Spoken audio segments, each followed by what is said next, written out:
그리고 여러분 이거 보세요. 한미전자권 충돌, 전환 충돌, 국방부 장관 기자회견도 취소했다. 뭐 이렇게 됩니다. 지금 한미 간의 안보적인 가장 딜레마는 뭐 그러면서 이제 뭐 돈 때문이다. 국방비 그 전담 부담금 주한미군에 대한 분담금이 문제다 뭐다 그러는데 여러분 한미 문제의 가장 핵심적인 이견은 중국에 대한 이견입니다. 중국을 어떻게 바라보느냐가 가장 큰 이견이고 이로써 그냥 동맹의 근본이 흔들리는 거예요. 다시 말씀드리지만 동맹이라는 건 공동의 적이 있을 때 동맹을 하는 겁니다. 적도 없는데 동맹을 왜 합니까? 공동의 적이 있을 때 같이 편먹은 거죠. 그리고 그 공동의 적을 미국은 중국이 우리의 공동의 적이야 라고 미국은 얘기하고 있는 건데 한국은 아니 이러고 있는 거죠. 지금 그래서 그게 제일 중요한 문제가 되는 거예요. 한미에서 그게 틀어지니까. 그리고 또 하나가 그렇게 된 거예요. 미국에 달라진 게 여러분 2차 세계대전 끝나고 난 다음에 전 세계의 생산력 그 국민소득 전 세계 생산량의 50%를 미국이 했다니까? 50% 이상이었지. 뭐 금 같은 거는 미국으로 거의 다 가고 있고 금은 미국이 엄청 80%인가 가지고 있었나? 어떻게 되는 건가? 그 당시 통계가 기억이 안 나는데 뭐 GDP는 미국이 반, 뭐 가지고 있는 돈, 쌓여 있는 돈, 뭐 국채는 모든 나라들이 다 미국한테 빚쟁이가 되어 있고 뭐 이런 상황이었거든요. 그래서 미국이 그래 우리가 다 해줄게. 거의 뭐 퍼줬지. 그러면서 공산권 뉴딜 아니 뉴딜이 아니라 마샬 플랜이나 이런 거 하면서 부흥 정책 같은 거 하면서도 다 해주고 자유 뭐 모든 해상 질서 이런 거 다 제공하고 자유무역 질서를 우리가 짠다 뭐 이런 식이었는데 그런데 지금 미국이 얘기하는 게 미국의 입장은 뭐냐면 점점 세계 경제에서 차지하는 미국의 비중이 계속 줄어들었잖아요. 그리고 다른 나라들도 다 부흥됐고 그러니까 미국이 얘기하는 건 이런 거예요. 야 니들 왜 다 살만하면서 국방비는 당연히 우리가 써야 된다는 게 왜 굳어졌냐? 그런데 이게 관성으로 쭉 왔는데 트럼프가 야 실비로 하자 이렇게 나온 거지.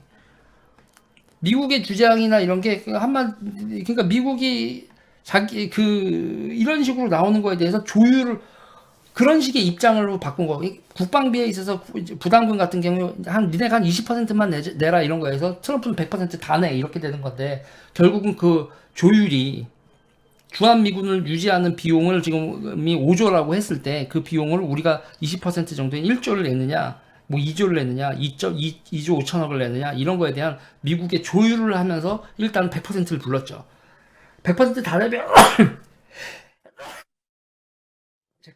제클리님 감사합니다. 100%다 내면 그건 용병이니까 그것도 이상한 거고 그 퍼센테이지가 20%에서 더 올라가는 퍼센테이지 40%가 됐건 뭐가 됐든 재조정이 필요할 겁니다. 그리고 미국도 그렇게 상황이 좋진 않으니까 그럴 때 우리가 퍼센테이지를 올려주면서 얻을 게 무엇인가라는 협상을 해야 되겠죠. 100%다 주는 건 말이 안 되지만 여기 20%가 적다라고 얘기하는 것도 그것도 수긍할 만한 근거는 있으니까 조정을 하면서 올려줄 거 올려주면서 얻을 거 얻어내는 그런 방향으로 해야 되는 거죠. 그리고 지금 이 상태에서는 돈 문제보다는 중국에 대한 이견차가 제일 크고 그리고 이제 문제는 미국 입장에서는 전자권을 한국한테 준다고 하면 그래 이랬어. 그런데 점점 요번 문재인 정부가 그러니까 전자권을 전환하는 데서 가장 큰 문제는 야 한국이 중국하고 미국하고 다퉜을 때 한국이 미국 편에서 같이 싸워준다는 보장이 없는데 전자권을 넘겨줘? 미국은 그게 찜찜해진 거야. 만약에 한국이 누가 봐도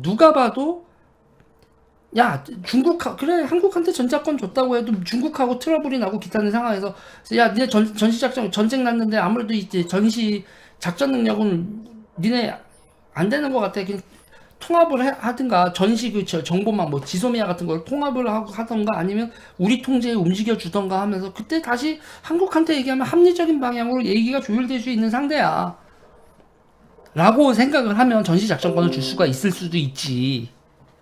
전환하는 거에서 별 문제가 없을 수도 있지. 문제가 없을 트러블이 없을 수도 있지. 근데 지금 미국도 찝찝한 거라고.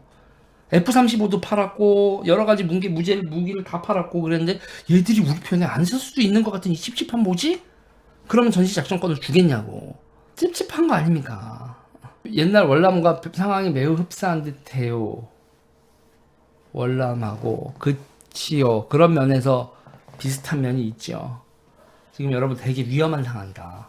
그리고 지금 북한, 그러니까 미국하고 중국하고의 갈등이 심해지는 와중에 이렇게 친중적인 정부한테 작전권을 넘겨주기가 너무 찝찝하고, 무엇보다 작전권을 가지고 갔을 때 독자 작전을 할 수 있는 능력이 있냐? 미국은 우리나라가 독자 작전 능력이 없다고 본다고. 그리고 결정적으로 우리가 독자 작전권을 하는 데 있어서 제일 문제가 되는 건 합동 작전이나 이런 거에서 특히 정보 자원이 택도 없단 말이죠. 우리가 뭐 독자 군사 위성이 있는 것도 아니고, 아니 군사 위성이 있긴 있지. 그런데 그게 충분하게 뭐 그렇다고, 요번에 이제 정찰 자원들 같은 경우 그런 것들 총합적으로 뭐 이번에 정찰 드론 그것도 뭐 꽝났다며. 하나는 추락하고 뭐 하나는 작동 불능이고 뭐 그러니까 왜 그러면은 저보고 그거 있잖아요. 누군가가 그 어떤 사람이 그런 거예요. 우리는 한국 군대가 뭐 당나라 군대 독자 작전 능력이 왜 안 돼 그러는데, 우리나라 여러분 군대가 독자 작전 능력이 안 되는 이유가 뭐겠어요? 우리나라 군대가 독자 작전 능력이 안 되는 결정적인 이유가 뭐냐면, 여러분 너무 첨단 무기를 가지고 있다고.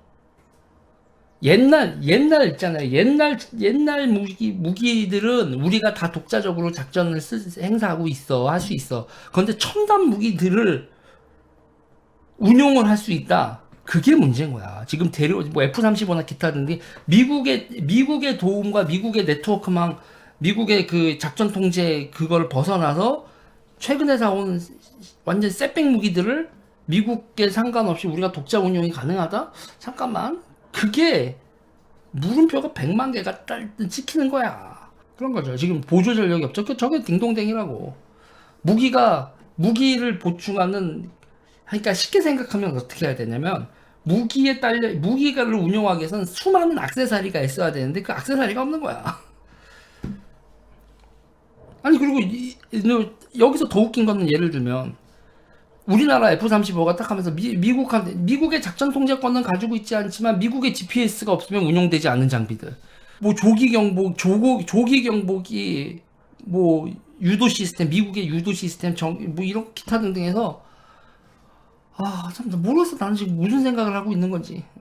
그래서 미국이 그래서 테스트 해보겠다. 독자 작전 능력 있는지 테스트 해보겠다는 그 테스트도 뭐 코로나다 뭐다 해서 하지도 않고 차일피일 미루는 상태에서, 그 테스트 되고 나서 프로세스가 있었잖아. 정작권 넘어가는. 그리고 여기서 한국 정부가 실수를 하나 했지. 왜냐면 조급함을 내고 있단 말이에요. 그 조급함 거기서 읽힌 거지. 문재인 정부 내. 그리고 그러니까 종전선언과 전자권 전환을 이렇게 묶어버리니까 속이 보이잖아. 한미동맹에서 이탈하려고 하는구나라는 게 속에 보이잖아. 여러분 좋아요 눌러주세요. 구독 눌러주세요.